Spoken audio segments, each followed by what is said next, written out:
चोरीचे दागिने विक्रीचा प्रयत्न करणाऱ्या अविनाश सुतार आणि रजत खिलारे या कनान नगरातील दोघा चोरट्यांना स्थानिक गुन्हे अन्वेषण शाखेच्या पथकानं रविवारी अटक केली। या दोघा चोरट्यांकडून 15,10,000 रुपये किमतीचे चोरीचे दागिने आणि गुन्ह्यासाठी वापरलेली दुचाकी जप्त करण्यात आली आहे। अवघ्या 12 तासात स्थानिक गुन्हे अन्वेषण शाखेच्या पथकानं गुन्ह्याची उकल केली। भुदरगड तालुक्यातील पिंपळगाव इथल्या महादेव चव्हाण यांच्या घरात 12 एप्रिल रोजी चोरीची घटना घडली। चोरट्यांनी घराची कौलं काढून घरातील सोन्या चांदीचे दागिने चोरले होते। या प्रकरणी भुदरगड पोलिसात गुन्हा दाखल होता, तर स्थानिक गुन्हे अन्वेषण शाखेच्या पथकानं या गुन्ह्याचा समांतर तपास सुरू केला।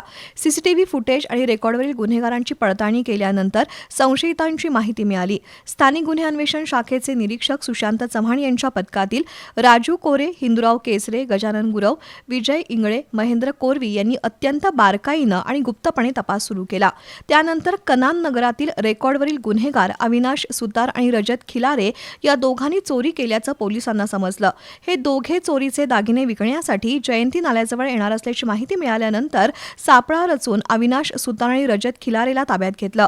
त्यांच्याकडून 9.5 तोळ्याचे सोन्याचे दागिने आणि 111 ग्रॅम वजनाचे चांदीचे दागिने तसंच गुन्ह्यात वापरलेली दुचाकी असं 15,10,000 रुपये किमतीचं साहित्य जप्त करण्यात आलंय।